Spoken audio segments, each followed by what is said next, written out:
नमस्कार दोस्तों, कैसे हैं आप सब। आज एक बार फिर से एक नई टॉपिक वाच्य लेकर हम आपके सामने आए हैं। आइए, हमारा एग्जाम भी नजदीक है तो वाच्य हम समझते हैं, जानते हैं और ये गारंटी है आज के बाद एक भी क्वेश्चन आपके इससे छूटने वाले नहीं है। चलिए वाच्य समझते हैं। हमारा जो टॉपिक है आज का वो है वाच्य। वाच्य वाच्य को हम अंग्रेजी में वॉयस कहते हैं। यह अंग्रेजी में वॉयस कहलाता है। वाच्य का अगर हम शाब्दिक अर्थ देखें, वाच्य का शाब्दिक अर्थ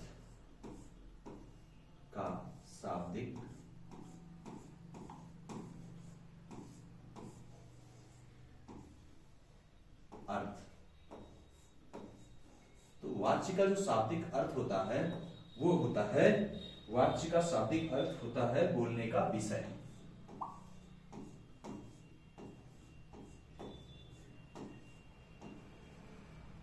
बोलने का विषय जो हम बात करते हैं वही हम वाच्य के ही आधार पर बातचीत करते हैं। जैसे अगर इसकी हम परिभाषा देखें तो हम इसकी परिभाषा कर सकते हैं। परिभाषा, वाच्य की परिभाषा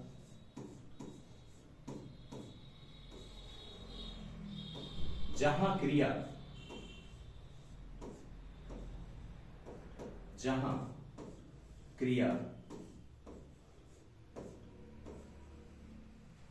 क्रिया कर्ता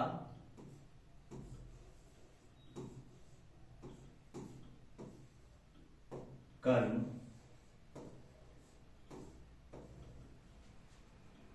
या भाव, जहां क्रिया कर्ता या कर्म या भाव के लिंग एवं वचन के अनुसार लिंग एवं वचन के अनुसार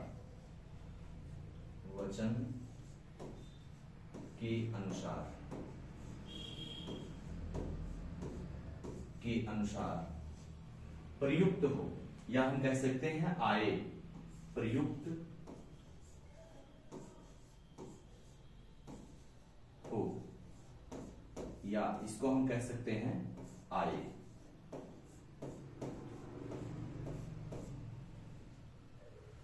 उसे वाच्य कहते हैं। उसे वाच्य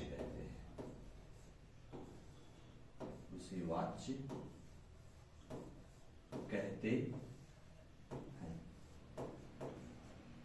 एक बार फिर से देखते हैं। जहां क्रिया, जो हमारी क्रिया होती है, वाक्य में जो क्रिया होती है वो कर्ता के आधार पर आए या कर्म के आधार पर आए या भाव के आधार पर आए, लेकिन ये तीनों का आधार क्या होगा? या तो लिंग होगा या तो उनका वचन होगा। तो ऐसी स्थितियों में जब हमारी क्रिया कर्ता के लिंग और वचन के अनुसार आए तो वहां पर हमारा वाच्य होगा। कर्म के आधार पर आएगा तब भी वाच्य होगा, और भाव के आधार पर आएगा तब भी वाच्य होगा।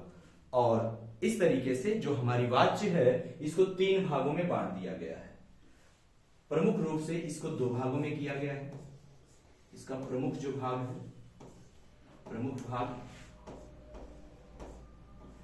दो है। ये कौन कौन से हैं इसको हम देखते हैं। पहला हमारा होगा कर्तृवाच्य।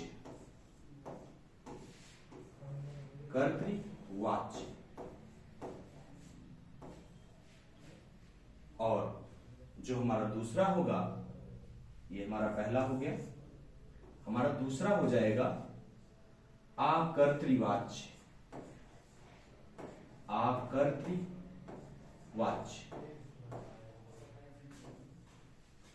और ये जो आकर्तृवाच्य है इसको पुनः दो भागों में विभाजित कर दिया जाता है। इसको पुनः दो भागों में बांट दिया जाता है। पहला हमारा होता है कर्मवाच्य,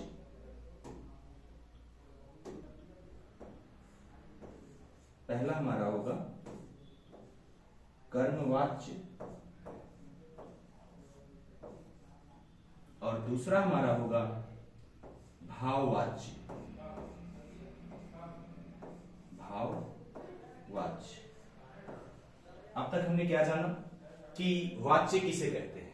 तो वाच्य बोलने का एक विषय है जिसका शाब्दिक अर्थ होता है बोलने का एक विषय। परिभाषा देखें तो जहां क्रिया कर्ता कर्म या भाव के लिंग एवं वचन के अनुसार प्रयुक्त हो अर्थात आए उसे वाच्य कहते हैं। अब हमने क्या देखा, वाच्य के भेद। वाच्य के भेद, तो वाच्य के भेद हमने देखा जिसको हमने प्रमुख दो भागों में विभाजित किया। पहला हमारा है कर्तृवाच्य, दूसरा हमारा है अकर्तृवाच्य। अकर्तृवाच्य के पुनः दो भाग होते हैं, कर्मवाच्य और भाववाच्य। आइए अब हम एक एक को समझते हैं। जैसे हमारा है पहला कर्तृवाच्य। कर्तृवाच्य। कर्तृवाच्य। कर्तृवाच्य किसे कहते हैं, तो हम इसकी परिभाषा लिख सकते हैं। कर्तृवाच्य की परिभाषा,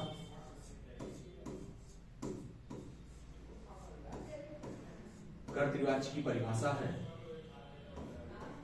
जहां क्रिया, मेरे साथ लिखते चलिएगा आप लोग भी, जहां क्रिया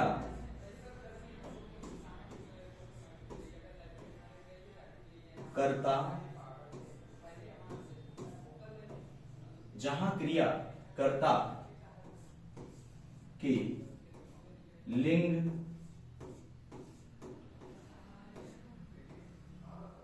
एवं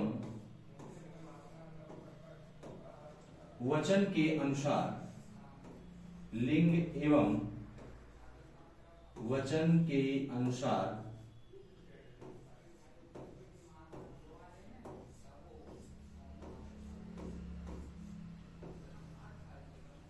आए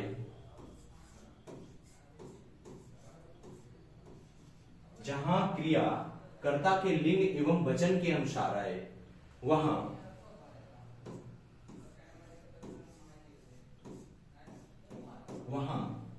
कर्तृवाच्य होता है। वहां कर्तृवाच्य होता है।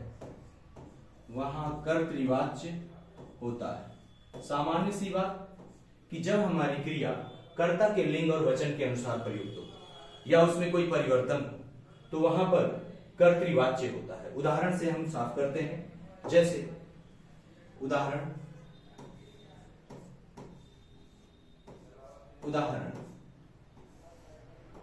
में जैसे राम पुस्तक पढ़ता है। राम पुस्तक पढ़ता है। राम पुस्तक पढ़ता है। यहां पर पढ़ने का काम कौन कर रहा है, तो राम कर रहा है, जाहिर सी बात है। और अगर पढ़ने का काम राम कर रहा है तो राम कर्ता हुआ और पढ़ना क्या हुई, क्रिया हुई। परिभाषा क्या कहती है, जहां क्रिया कर्ता के लिंग एवं वचन के अनुसार आए वहां कर्तृवाच्य होता है। तो अर्थात अगर इस कर्ता को हम बदल दें और क्रिया ना बदले तो कर्तृवाच्य नहीं होगा। लेकिन अगर हम इस कर्ता को बदलते हैं और हमारी क्रिया बदल जाती है तो यहां पर कर्तृवाच्य होगा। कैसे, क्योंकि हमने दो आधार माना है, या तो लिंग बदलने पर बदलेगा या तो वचन बदलने पर बदलेगा। तो राम एक संज्ञा है और संज्ञा में व्यक्तिवाचक संज्ञा है, तो इसका हम लिंग बदल सकते हैं। राम को यहां पर हम गीता रख देते हैं नाम, यहां गीता रखते हैं, कर्ता हमारा बदल गया। और जैसे ही हमारा कर्ता बदला आप देखेंगे क्रिया में परिवर्तन आ जाएगा। गीता पुस्तक, गीता पुस्तक पढ़ती है।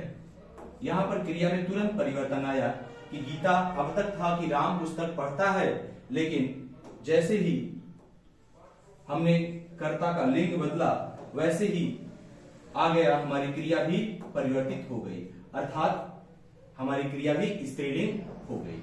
जैसे ही हमारा कर्ता बदला। और उदाहरण देखते हैं, जैसे वह पुस्तक पढ़ता है, वह पुस्तक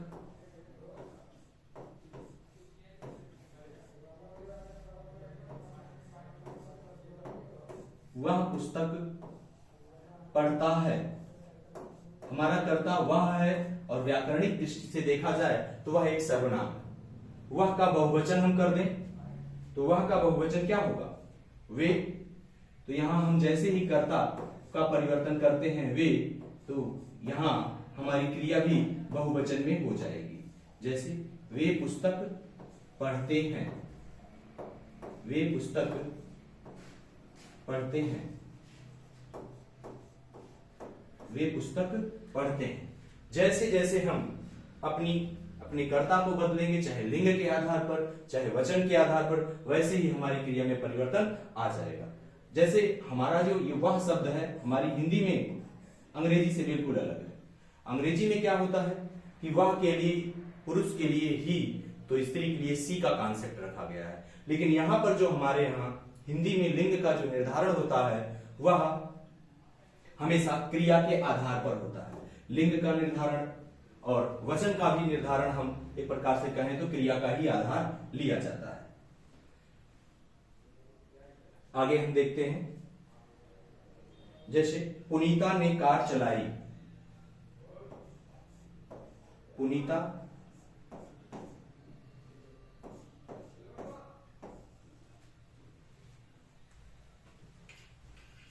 से पुनीता ने कार चलाई, कार चलाई।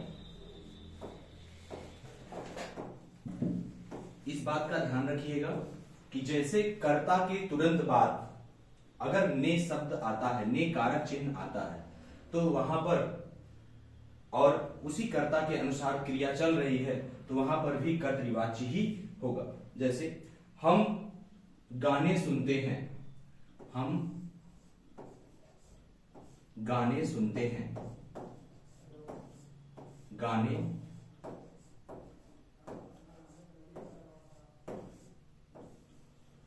सुनते हैं। क्या है? हम गाने सुनते हैं। हम बहुवचन, अगर इस हम को, जो कि हमारा कर्ता है, अगर इस कर्ता को हम हटा दें, एक वचन में कर दें, तो हमारी क्रिया तुरंत बदल जाएगी। जैसे मैं गाना सुनता हूं, मैं गाना सुनता हूं, मैं गाना सुनता हूं। इस प्रकार से आप लोगों ने देखा कि जब जब कर्ता का परिवर्तन हुआ तब तब क्रिया का परिवर्तन हुआ, और जब कर्ता के अनुसार क्रिया में परिवर्तन हो जाए तो यहां पर कर्तृवाच्य ही होगा। एक बार फिर से हम देखते हैं, हमने क्या पढ़ा? वाच्य, वाच्य जिसको हम अंग्रेजी में वॉइस कहते हैं। वाच्य का शाब्दिक अर्थ है बोलने का विषय। परिभाषा, जहां क्रिया कर्ता, कर्म या भाव के लिंग एवं वचन के अनुसार प्रयुक्त हो अर्थात आए, उसे हम वाच्य कहते हैं। वाच्य के भेद, प्रमुख रूप से वाच्य के जो दो भेद रखे गए हैं, एक है कर्तृवाच्य, दूसरा है आकर्तृवाच्य। आकर्तृवाच्य के दो भेद हैं, कर्मवाच्य और भाववाच्य। अब हम आगे जानेंगे कर्मवाच्य में हम कैसे बदलते हैं। इसके पहले हम इसके कुछ और भी नियम समझेंगे। चलिए आगे देखते हैं कि इसके नियम क्या है। कर्तृवाच्य के मुख्य कर्ता के साथ कर्तृवाच्य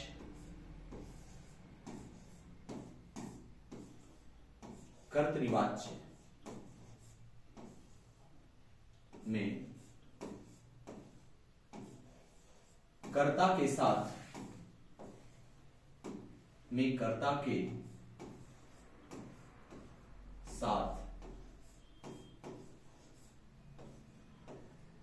ने कारक चिन्ह, ने कारक चिन्ह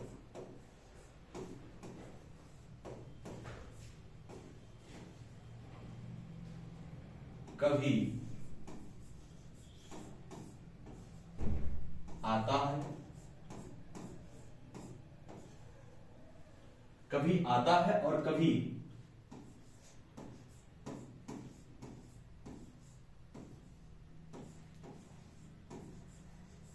अदृश्य रहता है। इस बात का हमें ध्यान रखना है। कभी ने कारक चिन्ह दिखता है कर्ता के साथ और कभी वह अदृश्य रहता है। जैसे राम पुस्तक पढ़ता है, इसमें राम करता है लेकिन इसका कारक चिन्ह ने अदृश्य है। तो ऐसी स्थितियों में हमें ध्यान क्या रखना है कर्तृवाच्य में कि जैसे ही कर्ता को हम बदलेंगे हमारी क्रिया परिवर्तित हो जाएगी, और अगर हमारी क्रिया कर्ता के लिंग और वचन को बदलने पर नहीं परिवर्तित हो रही है, इसका मतलब है कि हमारा जो वह वाच्य है वह कर्तृवाच्य नहीं है। चलिए आगे देखते हैं कर्तृवाच्य से कर्मवाच्य में हम कैसे बदलते हैं। दूसरा हमारा टॉपिक है कर्मवाच्य। कर्मवाच्य कर्मवाच्य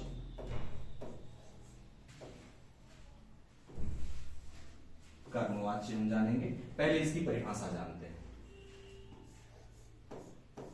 परिभाषा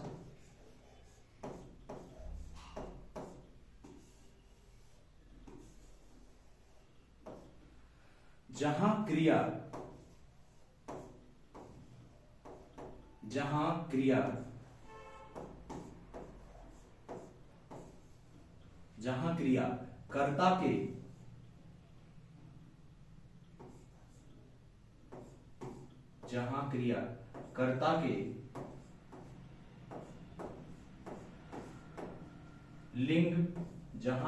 कर्ता के लिंग एवं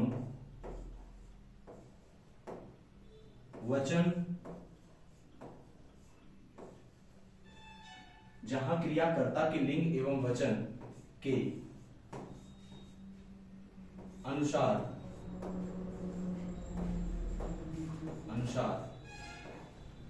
परिवर्तित ना होकर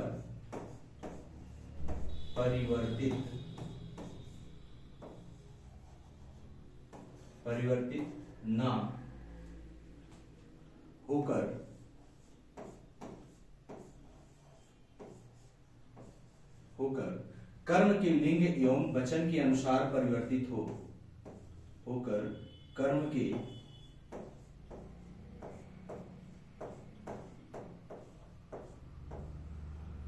लिंग एवं वचन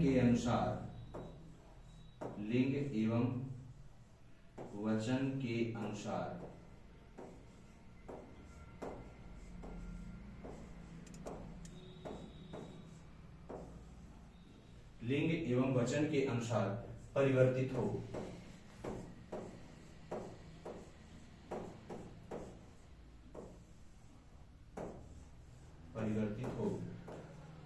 वहां कर्मवाच्य होता है।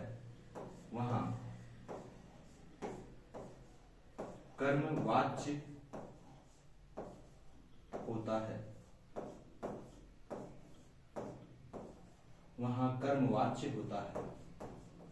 ध्यान से देखिएगा, ये गारंटी है कि आपको आज के बाद वाच्य फिर कभी पढ़ना नहीं होगा, आपको तैयार हो जाएगा इसी वीडियो में। जहां क्रिया कर्ता के लिंग एवं वचन के अनुसार परिवर्तित ना होकर कर्म के लिंग एवं वचन के अनुसार परिवर्तित हो, अर्थात कि उस वाक्य में जो कर्म होगा उसके आधार पर क्रिया बदलेगी, ना कि कर्म के अनुसार बदलेगी। और जब कर्म के अनुसार क्रिया बदलने लगे तो वहां पर कौन सा वाच्य होगा? कर्मवाच्य होगा। आइए उदाहरण से हम इसको और समझते हैं। जैसे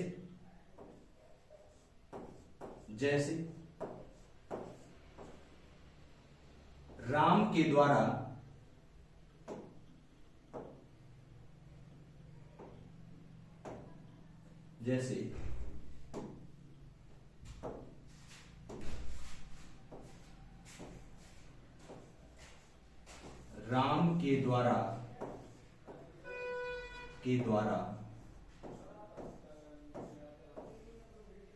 राम के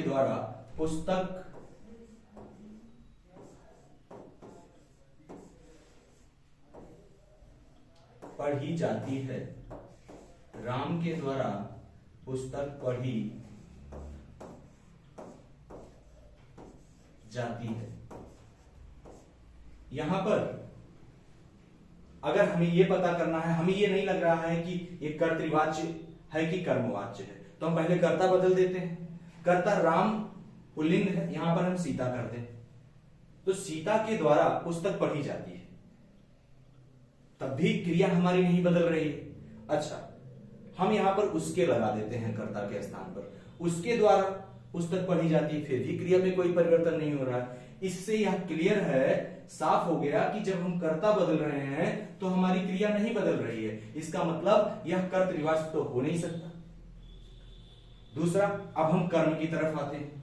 पुस्तक हमारी राम के द्वारा पुस्तक पढ़ी जाती है। अब पुस्तक हमारी स्त्रीलिंग है, तो इस पुस्तक के स्थान पर हम कोई ऐसा संज्ञा रखें जो पुल्लिंग हो, फिर देखें हमारी क्रिया में परिवर्तन हो रहा है कि नहीं। तो चलिए यहां पर हम रखते हैं राम के द्वारा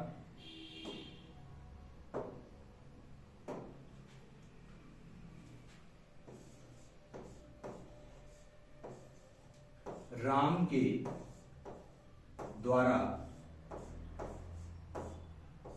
के द्वारा यहां पुस्तक हम परिवर्तित कर दें, रामायण रख दें, रामायण।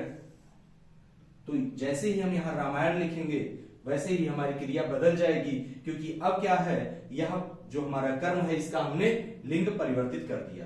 तो रामायण पढ़ा जाता है, पढ़ा जाता है। और उदाहरण हम देखते हैं, जैसे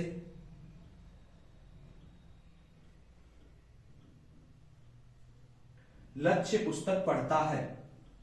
यहां एक उदाहरण हम देखते हैं, लक्ष्य पुस्तक पढ़ता है, लक्ष्य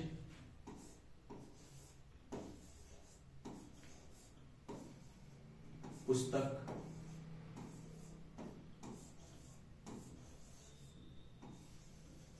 पढ़ता है, लक्ष्य पुस्तक पढ़ता है, एक हमारा वाक्य है। अब लक्ष्य पुस्तक पढ़ता है, इसको हमें कर्मवाच्य में बदलना है। तो लक्ष्य द्वारा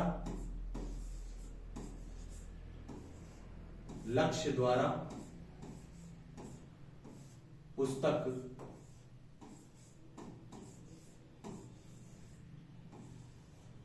पढ़ी जाती है,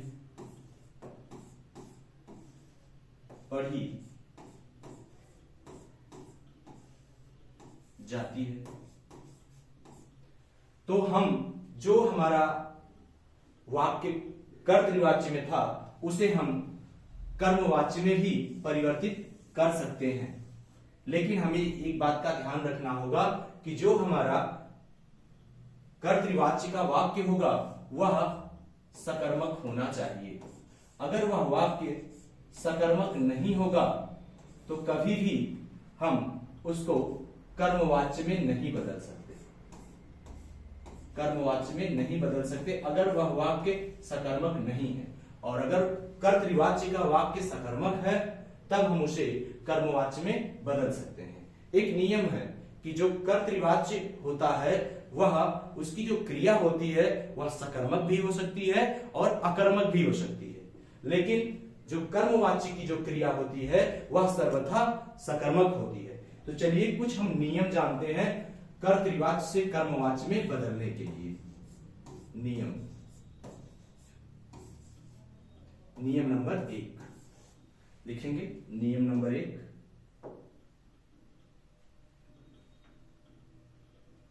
कर्तृवाच्य के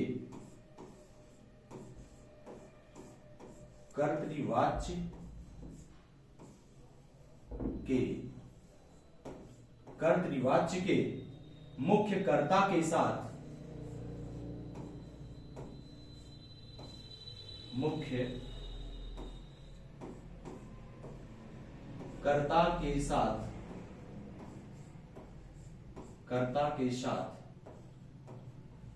कर्तृवाच्य के मुख्य कर्ता के साथ से के द्वारा विभक्ति चिन्ह लगाए जाते हैं, के द्वारा विभक्ति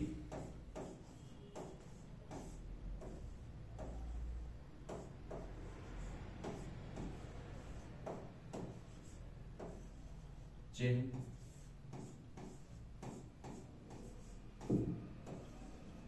लगाए जाते हैं।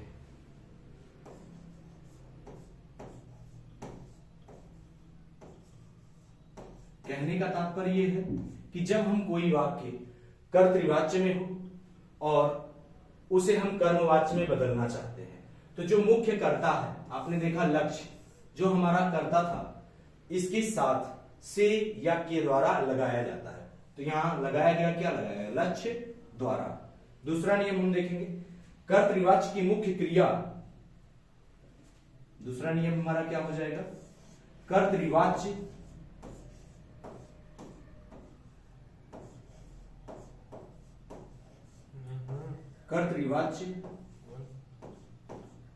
की मुख्य क्रिया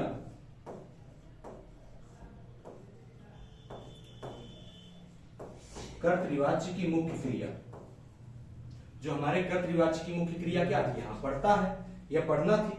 मुख्य क्रिया को सामान्य भूत में, मुख्य क्रिया को सामान्य भूत में, मुख्य क्रिया को सामान्य भूत में, कर्तृवाच्य की मुख्य क्रिया को सामान्य भूत में परिवर्तित किया जाता है, सामान्य भूत में परिवर्तित किया जाता है। परिवर्तित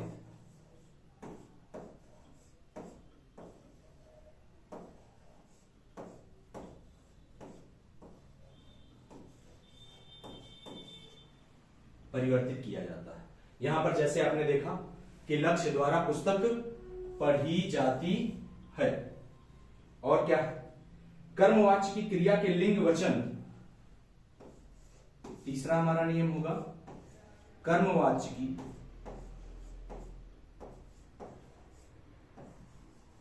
जो हमारा कर्मवाच्य होगा की क्रिया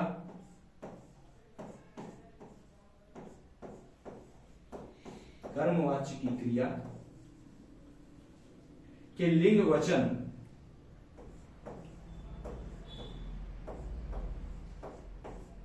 के लिंग वचन के लिंग वचन आदि वाक्य के वचन आदि वाक्य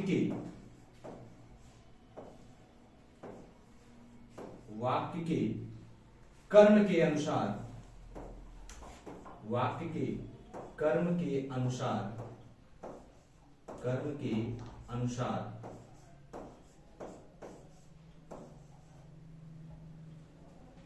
प्रयोग किए जाते हैं।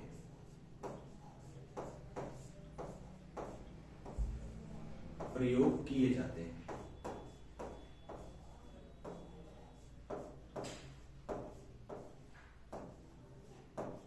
यहां पर तीन चीजें जो हम पहले भी जाने हैं अभी, जैसे जब हमारा कर्म बदलेगा तो हमारी क्रिया बदल जाएगी। ऐसी स्थिति कब होगी? जब हमारा वाच्य कर्मवाच्य होगा। यहां देखिए, कर्मवाच्य की क्रिया के लिंग वचन आदि वाक्य के कर्म के अनुसार प्रयोग किए जाते हैं। तो जो कर्म होगा, जैसे जैसे हमारा कर्म बदलेगा वैसे वैसे हमारी क्रियाएं बदलने लगेंगी, और यह स्थिति तब आती है जब हमारा वाच्य कर्मवाच्य होता है। उदाहरण के रूप में हम देख सकते हैं, जैसे हमारे द्वारा गाने सुने गए, हमारे द्वारा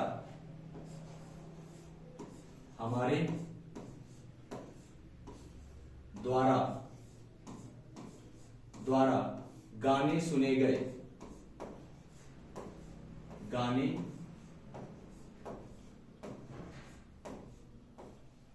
सुने गए। सुने गए। अब ऐसा हमें लगता है कि हमारे तो पहले समझ में नहीं आ रहा है कि ये कौन सा वाच्य है। तो सिंपल सा है पहला कि जब कर्ता के अनुसार क्रिया चले तो कर्तृवाच्य होगा। दूसरा, कर्तृवाच्य में कभी द्वारा नहीं आएगा, ना से आएगा। ये से और द्वारा जो आता है ये सिर्फ कर्मवाच्य और भाववाच्य में आता है। दूसरी बात कि अगर कर्म के बदलने से यह क्रिया बदल रही तो यह कर्मवाच्य निश्चित रूप से ही होगा। जैसे गाना है तो गाना की बजाय हम कुछ और कर दें, हमारे द्वारा। गाना पुल्लिंग है, इसे स्त्रीलिंग में बदल दें, कजरी लिख दें। कजरी भी एक प्रकार का लोकगीत है, कजरी।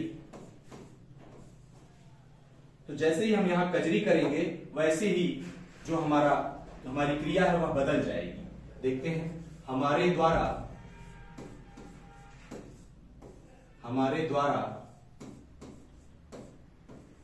कजरी सुने गए, बिल्कुल नहीं होगा। क्या हो जाएगा? हमारे द्वारा कजरी सुनी गई, हमारे द्वारा कजरी सुनी गई।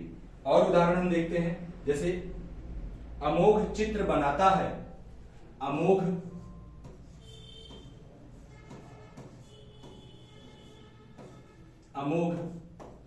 चित्र बनाता है, अमोघ चित्र बनाता है, एक हमारा वाक्य है और इसे हमें कर्मवाच्य में बदलना है। तो नियम क्या बताया गया कि कर्ता के तुरंत बाद से या के द्वारा लगा दिया जाता है और क्रिया, हमारी जो मुख्य क्रिया होती है वह सामान्य भूतकाल में हो जाती है। तो अमोघ द्वारा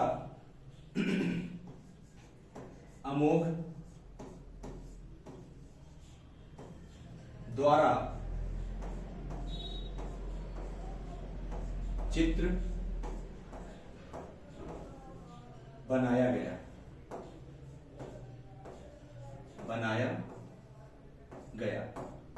अब फिर से हमारे दिमाग में ये आती है बात कि सर ये कैसे ये कर्तृवाच्य होगा, कैसे ये कर्मवाच्य होगा। तो फिर से हम इस चित्र को, अगर ये पुल्लिंग है तो हम इसको स्त्रीलिंग में कर दें। चित्र बनाया गया, चित्र के स्थान पर कुछ और रखिए, तो हम यहां पिक्चर रख देते हैं। तो पिक्चर बनाई गई, क्या हो जाएगा? पिक्चर बनाई गई, पिक्चर बनाई गई हो जाएगा। इस तरीके से हमने देखा कि जब हमारा कर्ता बदलता है तो वहां पर कर्तृवाच्य होता है, और जब हमारी क्रिया बदलती है तो वहां पर, जब हमारा कर्म के आधार पर क्रिया बदलती है तो वहां पर कर्मवाच्य हो जाता है। अमोघ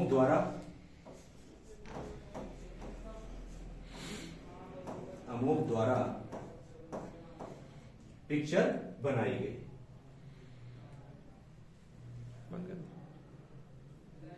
दोस्तों, इस तरीके से हमने जाना। एक बार फिर से हम रिवीजन कर लेते हैं, हमने क्या क्या पढ़ा। तो हमने पढ़ा वाच्य जिसे हम अंग्रेजी में वॉयस कहते हैं, और अंग्रेजी में ये दो होते हैं सिर्फ, एक्टिव वॉयस, पैसिव वॉयस। लेकिन हिंदी में वाच्य 3 होते हैं। मुख्य रूप से इसके प्रमुख 2 भेद हैं, एक है हमारा कर्तृवाच्य, दूसरा है अकर्तृवाच्य। वाच्य का शाब्दिक अर्थ है बोलने का विषय, परिभाषा है जहां क्रिया, कर्ता, कर्म या भाव के लिंग एवं वचन के अनुसार आए या प्रयुक्त हो, वो से हम वाच्य कहते हैं। वाच्य में हमने जाना कर्तृवाच्य। कर्तृवाच्य क्या है? जहां क्रिया कर्ता के लिंग एवं वचन के अनुसार आए, वो कर्तृवाच्य है। और भाववाच्य क्या है फिर, और कर्मवाच्य क्या है? तो जहां पर क्रिया कर्म के लिंग एवं वचन के अनुसार आए वो हमारी कर्मवाच्य होती है। लेकिन जब वह क्रिया ना कर्ता के आधार पर आए ना कर्म के आधार पर आए, बल्कि क्रिया में जो परिवर्तन हो वो भाव के लिंग एवं वचन के अनुसार हो, तो वहां पर भाववाच्य होता है। चलिए भाववाच्य अगले वीडियो में देखते हैं। नमस्कार।